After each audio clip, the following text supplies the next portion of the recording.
नमस्ते दोस्तों, आज के इस वीडियो में आप देखेंगे इको शॉप हॉपिंग जो मैंने की तिरुवनंतपुरम में। एक दुकान से दूसरी दुकान में जाके पर्यावरण से जुड़े कुछ सवालों के जवाब ढूंढने के लिए। क्या आप देखना चाहेंगे? आइए मेरे साथ। Even when you feel low, you can still go. Even when you feel slow, you can still go.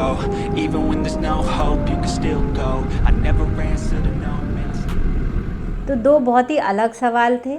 एक था बायोगैस प्लांट्स के बारे में और दूसरा कि प्लास्टिक्स के रिप्लेसमेंट क्या हैं कैफ़े रेस्टोरेंट्स में। तो मेरा पहला स्टॉप था बायोजेन। बायोजेन प्रोवाइड करता है बायोगैस जनरेटिंग प्लांट्स और बायोबिन्स भी जो कंपोस्टिंग या खाद बनाने के काम में आते हैं। यह एक सरकार द्वारा अप्रूव वेंडर है जो कि सब्सिडाइज्ड रेट में भी तिरुवनंतपुरम के एरिया में इन चीज़ों को प्रोवाइड करता है। इंस्टॉलेशन और मेंटेनेंस के लिए इनके अपने टेक्नीशियंस उपलब्ध हैं। बायोगैस क्या है, कैसे बनती है, इसको समझने की शुरुआत मेरे लिए इसी वीडियो से हुई है। इसके बाद मैंने एक बहुत ही यूज़फुल वीडियो देखा जिसका लिंक मैं वीडियो डिस्क्रिप्शन में शेयर कर रही हूँ। एक दूसरा वेंडर भी है बायोफ्लेम जो कि इसी तरह के उत्पादों को बेचता है, यानी बायोगैस प्लांट्स और बायोबिन्स।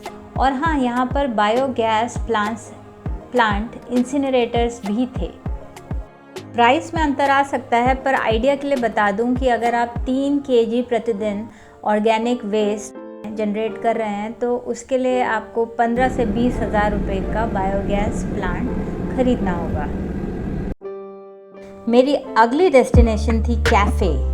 2 कारण थे, एक तो मुझे भूख लगी थी और दूसरा मुझे देखना था कि प्लास्टिक के अलावा और किन चीज़ों में खाना और पीना सर्व किया जाता है, खासतौर कि अब जबकि सिंगल यूज़ प्लास्टिक पर बैन लग चुका है भारत में। मैंने double chocolate milk shake order किया।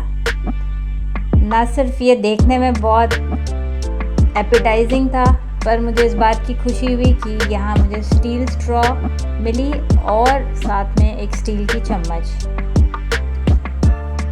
स्टील स्ट्रॉ को वो कैसे धोते हैं, हाइजीनिकली मेंटेन करते हैं, वो भी मैंने उनसे पूछा बाद में।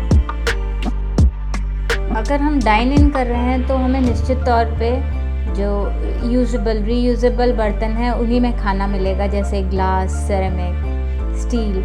पर अगर हम पार्सल कराते हैं तो तब क्या हमारे पास विकल्प हैं या क्या दुकानदार हमें विकल्प देते हैं, वो मुझे देखना था। और उस चीज़ के लिए मैं एक ऐसे कैफ़े में गई जहाँ पर मुझे एक यूनिक विकल्प मिला।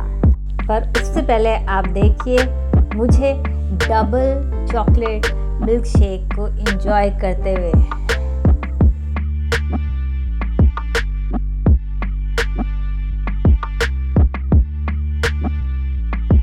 और आज की चौथी और लास्ट डेस्टिनेशन थी कुप्पी कैफ़े। थोड़ा दूर था, टाइम लगा जाने में, पर मुझे वो कैफ़े तो देखना ही था क्योंकि गूगल में लोगों ने काफ़ी रिव्यू उस कैफ़े का दिया था कि वहाँ प्लास्टिक का इस्तेमाल शुरू से ही नहीं होता है। उप्स, गलत गली में चले गई थी वापस। तो ये वो कैफ़े है कुप्पी।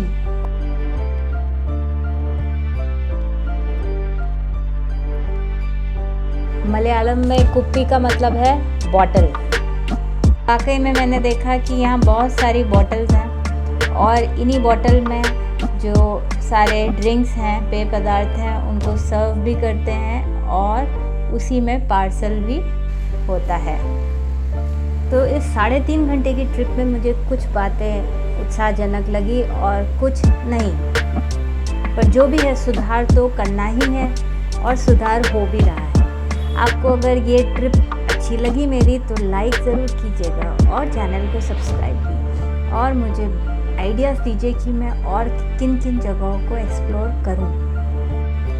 तो जब तक हम दोबारा मिलें तब तक go green to get green. Bye bye from Thiruvananthapuram.